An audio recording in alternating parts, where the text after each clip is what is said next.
Hello, good friends of the Holocaust of all times, the book that we have been reading for about a year.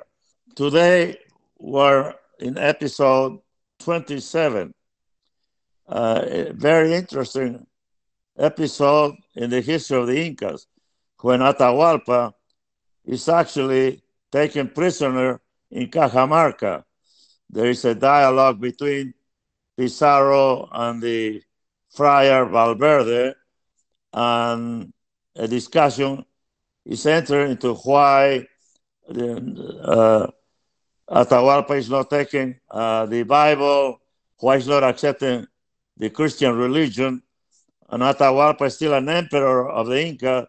He throws the Bible on the floor, and obviously the priest and Pizarro get upset, and that's when it starts the genocide of 6,000 Inca warriors right in the Plaza of Cajamarca.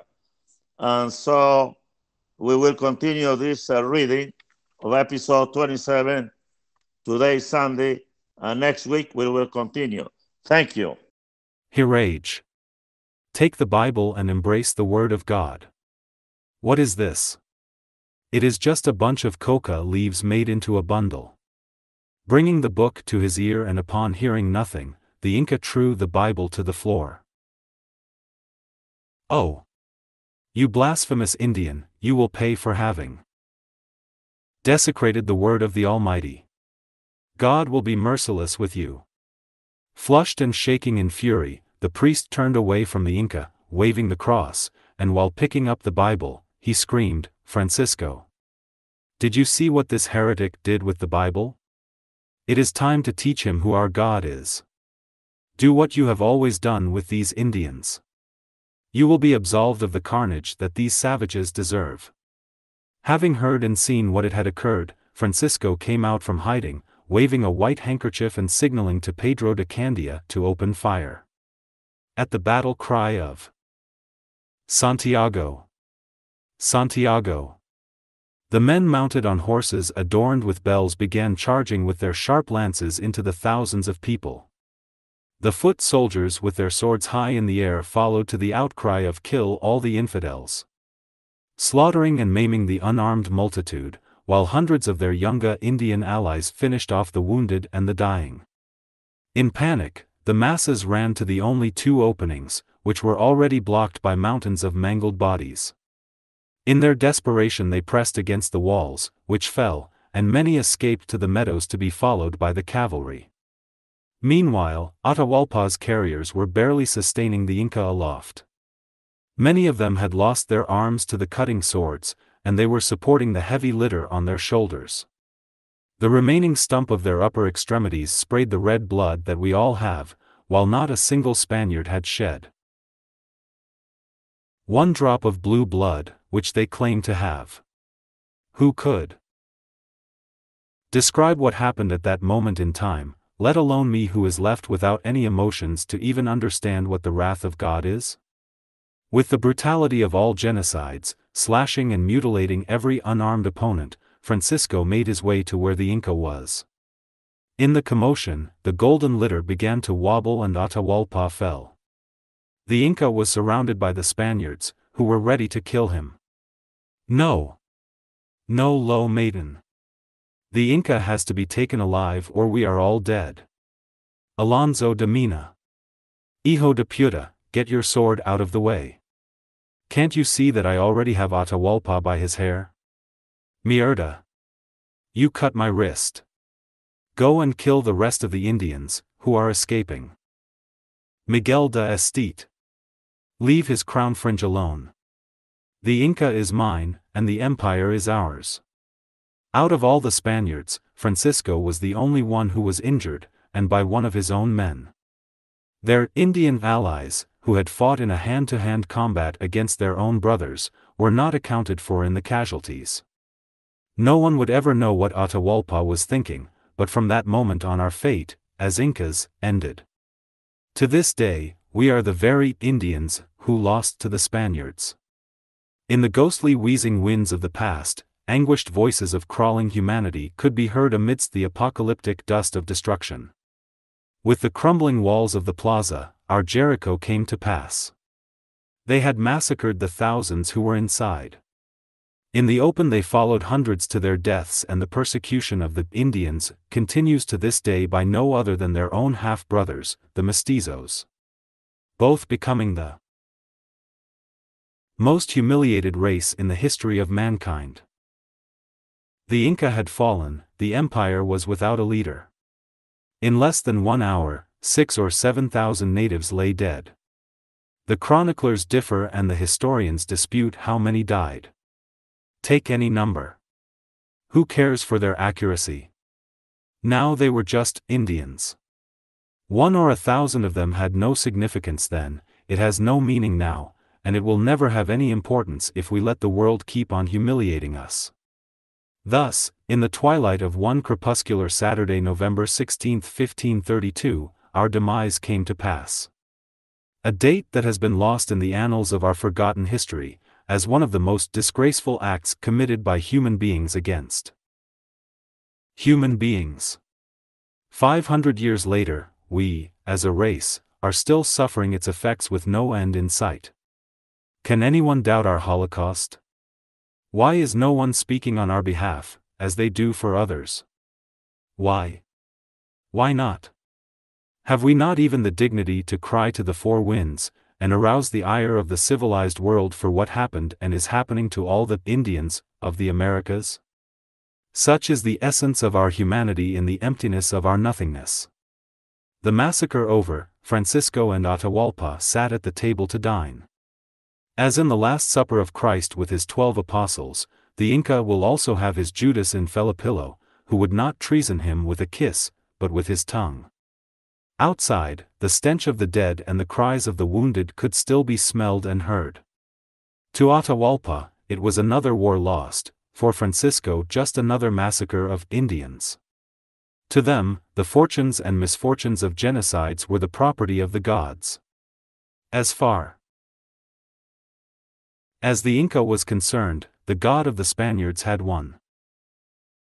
With the mixing of the chicha and wine, a new era had began.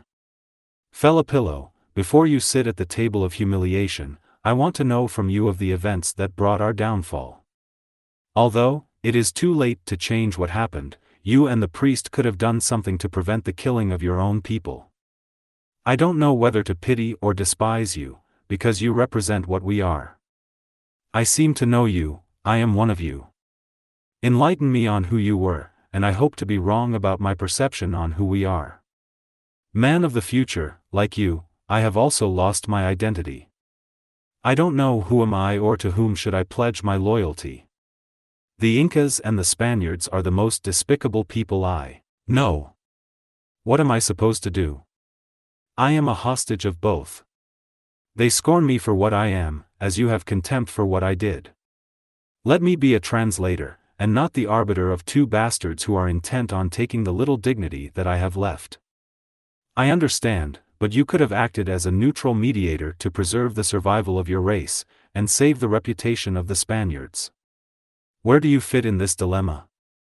Our fate is in your tongue. I also don't know what to think of you. Are you a refined Indian or a self-centered mestizo? Which one are you? You seem to talk well of the Spaniards and of the Indians, albeit with some irony in between the lines for both. What happened to us, nobody could have prevented. Your inability to forget the anguished past is the reason for your perpetual melancholy. Yes. What I translated in the plaza, I may have altered. But, you should know that the Inca lords subjugated my people. Even now, Atahualpa treats me like a Yanacona servant, knowing well that I have learned the manners of the old world. Felipillo, it is not enough to imitate the ways of other nations. More important is to follow their highest ideals for the good of all. Condor Sol, all I have learned from the Spaniard is treachery, avarice, and discrimination. It was not easy for me to be in Spain, I was treated as a curiosity. In other words, like an Indian. That is the image that I would like to erase, but Atahualpa treats me worse than they do. If he could, he would have me killed. he is no better than the Spaniards are. You are right in saying that his future is in my tongue, and that is the way it is going to be between the two of us. Can't you see that this is a matter beyond you and him? It is all about the survival of our race. What you say or do in malice will have atrocious consequences long after you are gone, and for generations to come. That is why we must reconcile our historical blunders, so that our ancestors, in the dust of their bones, can mend their deeds and we, their descendants, remake ourselves while we are still alive. I can see what our history has done to you. Why don't you do like I did? Join the ones who are in power, and forget about the Indians of the past or of the present like all the people of your times do. Filipillo, you who have lived with them, you could have felt the essence of El Cid who was loyal to king and country even if he was banished from his beloved Burgos, immerse in the soul of Cervantes who tried to mend the wrongs of mankind, even if they laughed of his Quixote or kept allegiance to your own people, like our own Garcilaso de la Vega who never denied his Inca heritage. As you can see, in the land of Spain, as in other nations, there are men of thought. But, like in your times, humanity does not follow the ideals of great thinkers. Men of the future, the people whom I dealt with were fortune seekers. My way of thinking was theirs.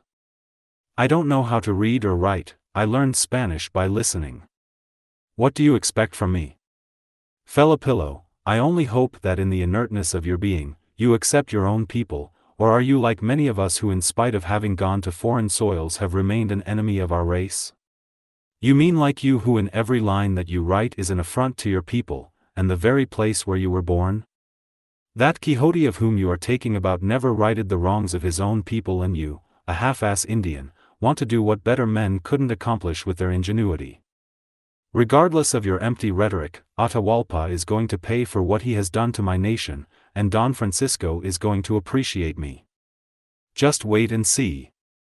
Then join Francisco with his guest, and let us hear how our destiny is going to be played with the game of words among the three of you. I imagine that being impartial must have been difficult, and you should not to be faulted for what happened. For whether you meant well or ill, the Spaniards knew what they were going to do with us. It was still Saturday, when another atrocity was going to be committed in the black legend of the Spaniards. Atahualpa was shackled with chains of iron, to him an unknown metal, and more valuable than gold. However, and soon, he would find out that golden chains should have been proper for a man of his rank or better yet, no chains at all, for he was a king. At a quickly made table, the interpreter sat in between Atahualpa and Francisco. They were face to face as equals. But as far as the Inca was concerned, he was against the two, although Filipillo didn't belong to either, the Inca's nobility or the Spaniard's caste. He was considered lower than an Indian in the eyes of both.